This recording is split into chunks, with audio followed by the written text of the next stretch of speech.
Are you alright? You look kind of tired.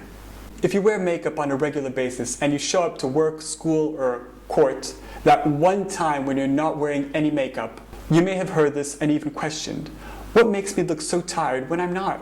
I'm going to try to not go too deep into this theory. Nobody wants to hear me blabber about primary and secondary colors. Okay, maybe just a little bit. We all know what primary colors are. Basic yellow, cyan blue, and magenta. To simplify this so we don't get too technical, we'll just call them yellow, blue, and red. Secondary colors are these primary colors combined. So red and yellow make orange, yellow and blue make green, and red and blue make purple. But what happens when you mix them all? The answer to that actually comes with another question. What are we talking about? Are we talking about opaque paint that absorbs all wavelengths except for the ones that it reflects, which is the color you see? Or are they translucent objects like cellophane paper or colored water? These filter out the wavelengths that you don't see and they let the color you see shine through. Or are these colored lights? Opaque colors, such as acrylic paint in this case, perfectly combined would create a grayish brown or a gray. Colored water would just block out all of the light and make it black, whereas light coming from all colors combined would be white. Notice that all three of these results are what we learn in school to be called neutral colors. When we hear descriptions such as ghostly, dead, tired, these words are all addressing color saturation, which is one of the three parameters that make up a color. The other two parameters are hue and value. Saturation means a brighter or a duller color. Applying color theory to skin tone, after analyzing several skin tones, we come to the conclusion that we are all some sort of shade of orange. Some darker, some lighter, some with a redder tendency, some with a yellower tendency, some more saturated, some less saturated. We are all a big family of orange people. Without saturation, we're just a black and white photograph. We're just talking about different values, different shades of gray. And gray means tired. When we mention dark circles, a major giveaway on how tired you may be, we're calling out value. Value describes if a color is very light, culminating in white, or very dark, culminating in black. The word dark in dark circles indicates that we need to raise the value up to match the rest of our skin color. What happens is, this can be done using just a very light concealer. However, we'll get the value right, but the saturation wrong. This happens because your dark circle contained black, and you're adding a color that contains white. And then again, you're going back to gray. We already mentioned that adding gray does not solve the problem. To complicate things further, painterly color theory tells you that you should actually analyze the hue of said dark circle. This means if your dark circles are purple, you should use a yellow to cancel out that purple. And to cancel out that purple means to neutralize it. Neutral on a piece of paper. But we're not paper. Or are we?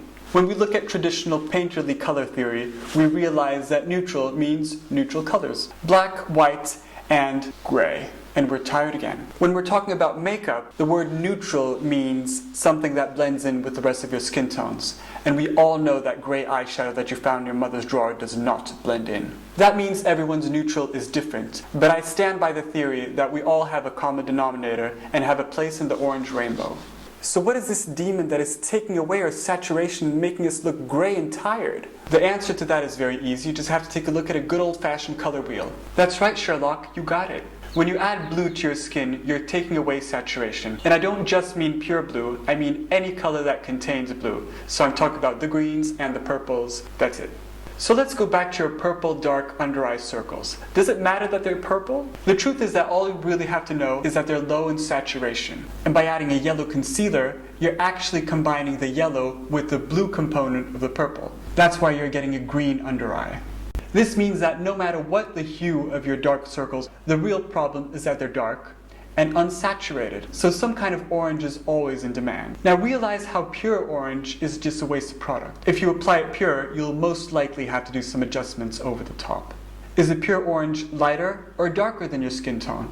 If your skin is chocolate color, for example, pure orange will most likely be lighter than your skin tone. But as soon as you add white into the mix, that white will combine with the black of your own chocolate skin tone, and there you have the gray again. If you want to add saturation without lifting the value, all you have to do is mix a little bit of that orange with your regular concealer, or maybe even a darker concealer to compensate the fact that you're actually raising the value.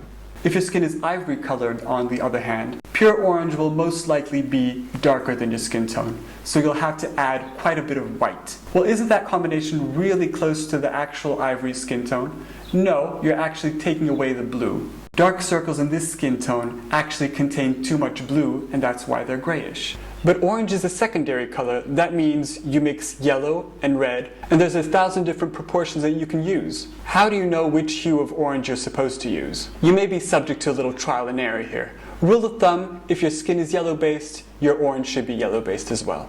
If, on the other hand, your skin tone is a little more to the pinkish or reddish side, do the same with your orange. The way I keep this easy to do within my kit is I have a reddish-orange concealer, and then I have a yellow ochre concealer, and then I have a white concealer, and I mix and match.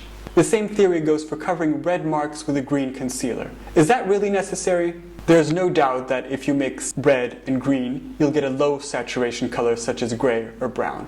If we're all some shade of orange, however, and that's our neutral, can't we achieve this more easily by adding yellow instead of green, and then we cut the blue out of the equation? Okay, but we're not all brightly colored human beings, so why am I being so rude about taking away everyone's blue? Here's the thing, it's a lot easier to kill saturation than to bring it back. We very often kill saturation by mistake when we're over-blending or even powdering our concealer.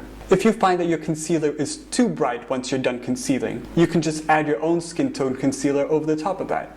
Essentially, color correction is a little bit of a trial and error thing, and some people like to use it more than others. The way we're taught color theory in makeup, however, sometimes leads us to creating new problems. I've seen a lot of makeup students add a whole bunch of green over the top of some acne, and then you have a new problem. How do you cover up the green? I really hope this has been helpful for anyone who's trying to learn more about color theory in makeup. Thanks for watching.